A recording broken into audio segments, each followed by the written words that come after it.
ACTA, Anti-Counterfeiting Trade Agreement. The name is misleading. The original idea of ACTA is to internationally protect intellectual property. It's supposed to help prevent product and trademark counterfeiting, like fake copies of expensive goods, misusing trademarks, like using a well-known car brand on tampons, for example making General Motors tampons. It will safeguard research investments in development of products, e.g. medical patents or pharmaceutical products. It's also supposed to support artists and journalists and allow them to produce higher quality work and internationally harmonise copyright laws.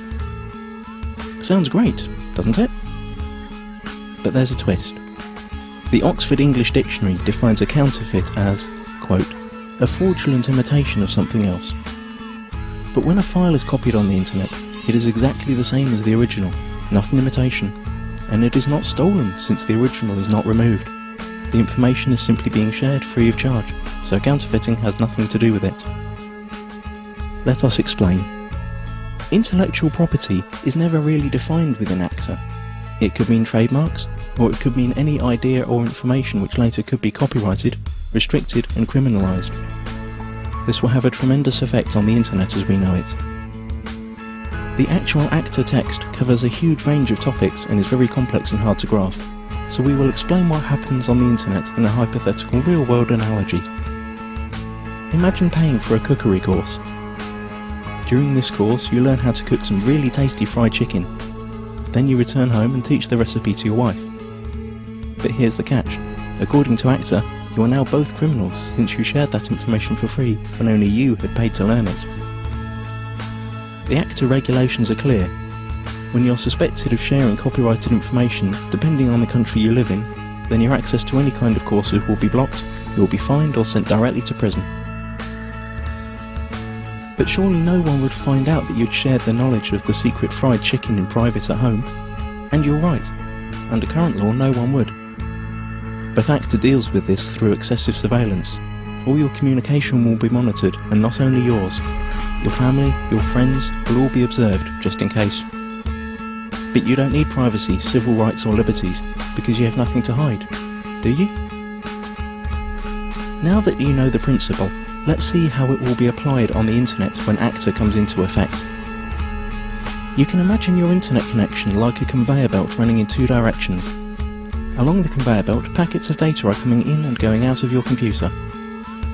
Under ACTA, ISPs, the company you pay for access to the internet, will be forced to open up and inspect every single data package you send or receive to look for copyrighted information. Send or receive copyrighted info several times and you could be disconnected from the internet or face criminal charges. That means if you send an MP3 to your friend through an instant messenger, upload a video of a party which played copyrighted music, or quote a copyrighted newspaper article in an email, you're gone. That's it. As if that wasn't enough, the information about the news article you sent via email will be sent to the publisher, and based on their claims you could be fined or sent to prison. ISPs will also be required to constantly check that no copyrighted material or links to copyrighted material are found anywhere on their servers. This will be fatal for sites that hold any kind of user-generated content, like music, pictures or video. How could YouTube or Twitter work under a law like that? So the internet as we know it is on the brink of destruction. But at least you'd think that the money from all these lawsuits would benefit creative people. But musicians, writers, movie makers, journalists, software developers and researchers also lose, because they are now held by the same rules. Protected ideas now can't be reused, refined or developed any further. Even parts of sentences could be protected and made restricted by copyright.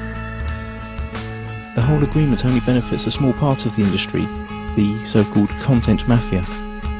Media publishing companies like the RIAA and the MPAA, who have long tried to solve the internet problem that threatens their obsolete business model. ACTA is the result of their lobbying within the governments that participate in the negotiations. Latest leaks indicate that techniques that bypass the planned content filter and blocking infrastructure will also be made illegal. And the worst thing? It's all done in secret. If you're European, it's even being done by people who haven't been elected by the public. You've already seen where this is heading on YouTube. Videos are unavailable in certain geographical areas. This obsessive copy protection is also a great tool for information suppression. Once all the internet filters and blocking techniques are in place, virtually all information tagged as copyright could be suppressed. Maybe your critical blog or Twitter account, or the video you made about rigged elections and environmental catastrophes, or even the pictures of your kittens. Okay, maybe not your kittens. Not unless you painted a Coca-Cola logo onto their fur. This all sounds unbelievable for everyone who's had even a small glimpse of how the net works. But remember, those who work on the agreement might not have any clue what the internet is about. And once the treaty is signed, their rules will have to be implemented. The consequences we have to deal with are internet censorship, restricted freedom of speech, loss of net neutrality due to the restrictions of the use of certain protocols, total surveillance of all your online activities, loss of freedoms and restriction of civil rights, punishment like losing your internet access, and we will gain nothing. The time to act for the internet is now. Google ACTA. Load your tweets and photoshops, let it be known that no one messes with the internet, and take it to the streets. Stop the Kraken.